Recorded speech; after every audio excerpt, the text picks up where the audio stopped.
Last কয়েকদিন আমি নতুন এক্সবক্স কন্ট্রোলারে গেম খেলতেছি এবং আমি অ্যাকচুয়ালি এটার ব্যাপারে খুবই এক্সাইটেড ছিলাম এটা হাতে পাওয়ার আগে।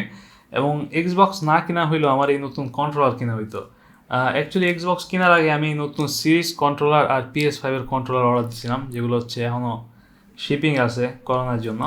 সো এই কন্ট্রোলার অ্যাকচুয়ালি খুবই কমফোর্টেবল, যদিও এটা এক্সবক্স ওয়ানের কন্ট্রোলারের প্রায় সেম, অ্যাকচুয়ালি 90% সেম বলা যায় আর কি। খুবই অল্পই চেঞ্জ করছে Microsoft.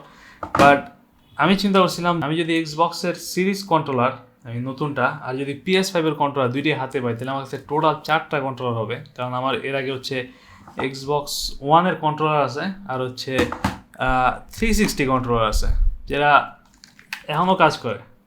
This is still work, this is অসম।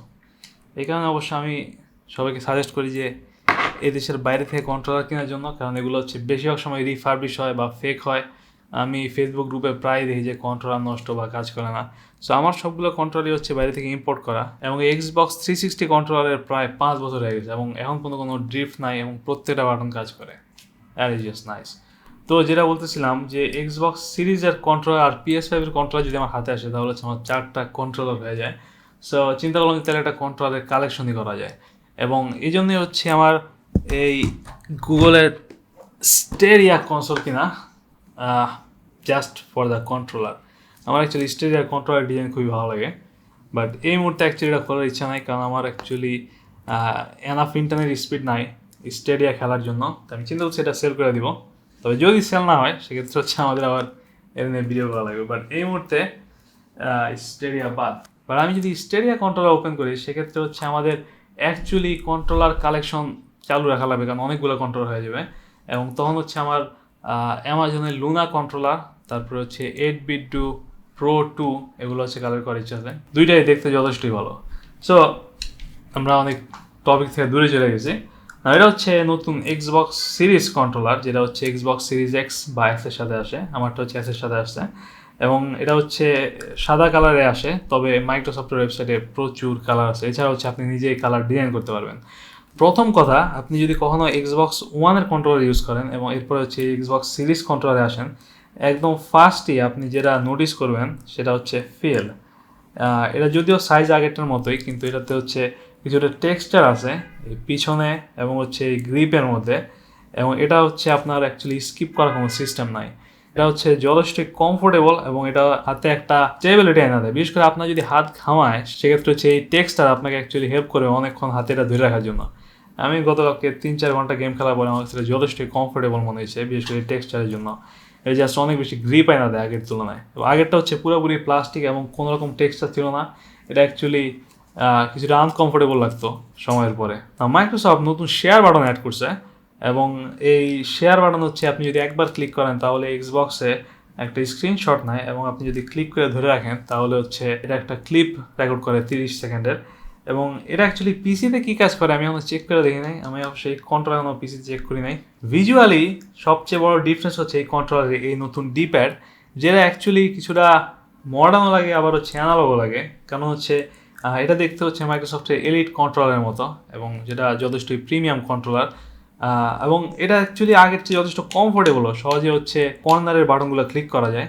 তবে এটা আমার মনে হয় যে দেখতে কিছুটা এক্সবক্স 360 কন্ট্রোলারের মতো, যেটা ডিপ্যাড হচ্ছে কিছুটা উইয়ার্ড, যেটা হচ্ছে পুরো একটা জয়স্টিকের মতোই। বাট স্টিল এটা হচ্ছে আমার মনে হয় যে দেখতে যথেষ্টই কাছাকাছি।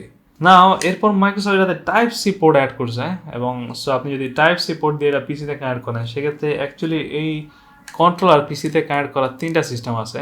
একটা হচ্ছে এক্সবক্স ওয়্যারলেস রেডিও, যেভাবে হচ্ছে এক্সবক্স কন্ট্রোলার এক্সবক্সে কানেক্ট করে। সো আপনি চাইলে এক্সবক্স ওয়্যারলেস রেডিওর যে অ্যাডাপ্টার আছে উইন্ডোজ জন্য, সেটা দিয়ে কানেক্ট করতে পারেন, এবং ওই অ্যাডাপ্টার অ্যাকচুয়ালি এক্সবক্স ওয়ান এবং এক্সবক্স সিরিজের কন্ট্রোলের জন্য সেম। আমি কোনো ডিফারেন্স পাই নাই, এবং মাইক্রোসফটের ওয়েবসাইটে কোনো ডিফারেন্স নাই, প্লাস এটা দেখতেও সেম। এছাড়াও হচ্ছে এটাতে ব্লুটুথ আছে, সো আপনি এটা ব্লুটুথ দিয়ে কানেক্ট করতে পারেন, আর টাইপ সি পোর্ট তো আছেই। তবে এই কন্ট্রোলের সাথে হচ্ছে কোনো কেবল আসে না, আমার মনে হয় আলাদা কিনলে আসে, বাট এটা যখন এক্সবক্সের সাথে আসছে তখন কোনো কেবল ছিল না। সো এটা আগের মতোই ডাবল ব্যাটারি দিয়ে চলে, এবং এই ব্যাটারি দুইটা অবশ্য বিল্ট ইন আসছে এটার সাথে। বাট এছাড়াও এটাতে একটা কী বলে একটা সফটওয়্যার ব্যাটারি প্যাক আছে, কন্ট্রোলারে লাগার জন্য, এবং এই ব্যাটারি প্যাকও Xbox One এবং Xbox সিরিজ কন্ট্রোলারের জন্য সেম। এটা জাস্ট খুবই কম চেঞ্জ করছে মাইক্রোসফট অ্যাকচুয়ালি। ইটস আমি একটা জিনিস খেয়াল করলাম, এই ব্যাটারি প্যাকের ভিতরে লেখা Xbox ওয়্যারলেস কন্ট্রোলার। সো এটার নাম অ্যাকচুয়ালি Xbox সিরিজ কন্ট্রোলার না, এটা হচ্ছে Xbox wireless controller. For example, আমরা যদি Xbox One এর ব্যাটারির কভার সরাই তাহলে এর ভিতরে লেখা আছে wireless controller for Xbox One, এবং নতুন কন্ট্রোলারে শুধু লেখা আছে ওয়্যারলেস কন্ট্রোলার। সো এই কন্ট্রোলারে আপনি যদি ডাবল এ ব্যাটারি ইউজ করেন তাহলে 40 আওয়ার পর্যন্ত ব্যাটারি ব্যাকআপ পাওয়া যায়।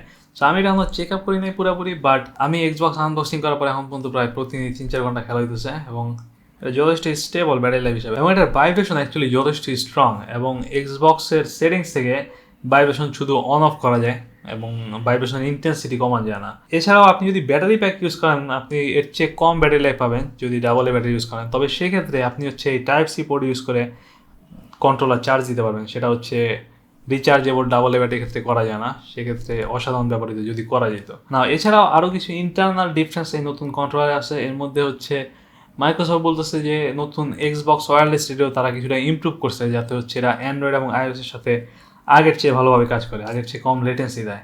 সো আমি অ্যাকচুয়ালি আমার এটা ফোনের সাথে চেক করি নাই, প্লাস এটা অ্যাকচুয়ালি বোঝাও টাফ যে অ্যাকচুয়ালি এটা কাজ করতেছে নাকি। সো এছাড়াও মাইক্রোসফট নতুন একটা টেকনোলজি অ্যাড করছে Xboxে, সেটা হচ্ছে ডাইনামিক লেটেন্সি ইনপুট বা DLI। সেটা হচ্ছে নতুন কন্ট্রোলারে আপনার লেটেন্সি অনেক কমায় দেয়, এবং মাইক্রোসফট বলতেছে এই কারণে Xbox হচ্ছে সবচেয়ে রেসপন্সিভ কনসোল এখন পর্যন্ত। সো আমার কাছে এটা যথেষ্ট রেসপন্সিভ মনে হচ্ছে, বাট আমি অ্যাকচুয়ালি শিওর না যেটা কাজ করতেছে কি করতেছে না, কারণ এর কোনো টোগল নাই, এটা দেখার কোনো সিস্টেম নাই, কোনো অন বাটন নাই, but it feels very responsive with Xbox Series X. So there you go. It looks very premium for the price, এবং আমি অ্যাকচুয়ালি এটার বাটন কন্ট্রোলার বিশেষ করে হচ্ছে এই গ্রিপ খুবই পছন্দ করতেছি এখন পর্যন্ত। Overall it's a very nice controller, যদিও এটা PS5 এর কন্ট্রোলার মতো স্পেশাল না, বাট PS5 এর কন্ট্রোলার আমার এই মুহূর্তে শিপিং আছে এবং খুব শীঘ্রই আমরা এটা হাতে পাইতে পারি, সেক্ষেত্রে হচ্ছে তখন আবার সেটা নিয়ে একটা ভিডিও হতে পারে। সো অবশ্যই সাবস্ক্রাইব করে রাখবেন এবং দেখা হবে নেক্সট ভিডিওতে। Good bye.